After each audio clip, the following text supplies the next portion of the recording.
Good morning, everyone. Are you welcome for some first thoughts on the Friday? Yeah, some first thoughts on our gospel lesson from Luke, the 8th chapter. It'll be verses 26 to 39. And in a nutshell, this is the story. Jesus and his disciples cross the lake. They get into Gentile territory. Jesus runs into a man who's demon possessed. He's running around naked. He's running through the cemeteries, through the tombs. And it's just a crazy scene. The man recognizes Jesus, calls him Son of the Most High God. Jesus asks him what his name is. He says Legion, and meaning there's a lot of demons in him. And they beg him not to Jesus not to send them into the great abyss. So Jesus sends them instead into a herd of pigs, swine, and they subsequently run over a cliff and drown. Yep, every one of them drown. And the people from the city hear about this. They come out and say, Jesus, get out of town. We can't afford to have you around. Which Jesus does, but not before he tells the man, hey, go back into the town and tell everybody what God has done for you. And the man promptly doesn't do that. Instead, he goes into town and tells everyone what Jesus has done for him. Wow, okay. Now, that's why it's important to look at the finer details of some of these gospel stories, especially Luke, because Luke is an excellent writer. He has a real fantastic handle on Greek grammar and Greek words and everything associated with writing a really good story. And here you have him. Jesus has been like all over the place, healing people, gathering disciples, gathering enemies. He would gather enemies just about everywhere he went to. He would arrive on time. He would arrive late. It's just kind of crazy. But the thing is, here we are. He's just got done crossing the lake, and one of those storm stories, it comes up and they're going to drown. Jesus, save us. Why are you sleeping? And he goes, what's wrong with you guys? Be still. He binds the power of nature. Now he's going to bind the chaotic powers of demons. Yes, he has power even over the demons. He's already done that. He's shown that he could do that. But now he's in Gentile territory.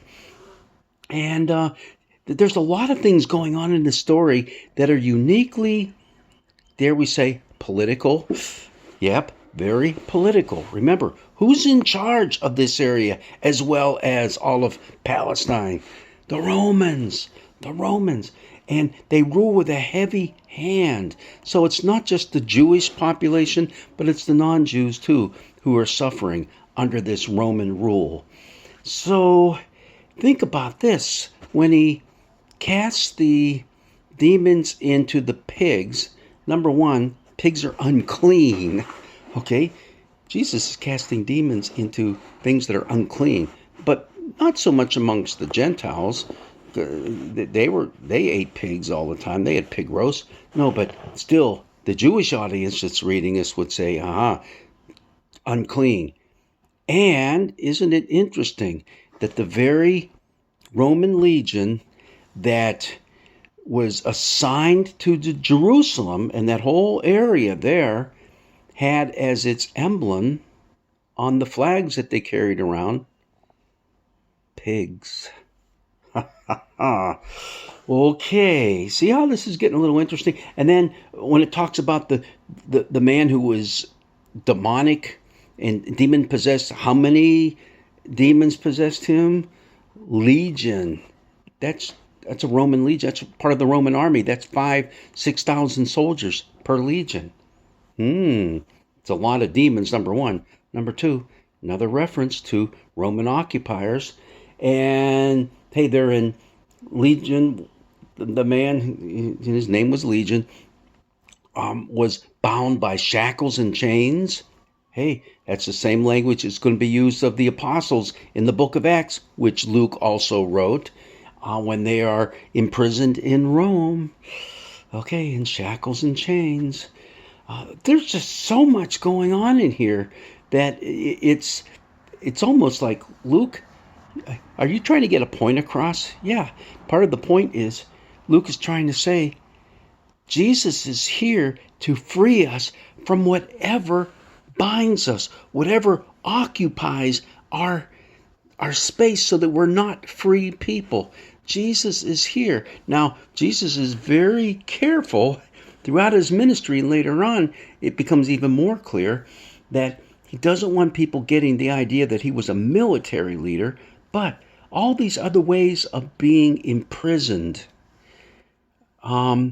Those are things that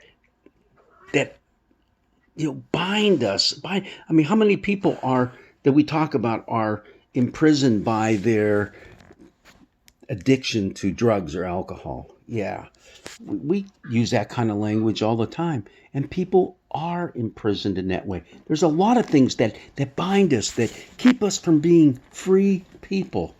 So this story of a man possessed, whose name was Legion, possessed by many, many demons, whose demons were tossed into pigs that then subsequently drowned.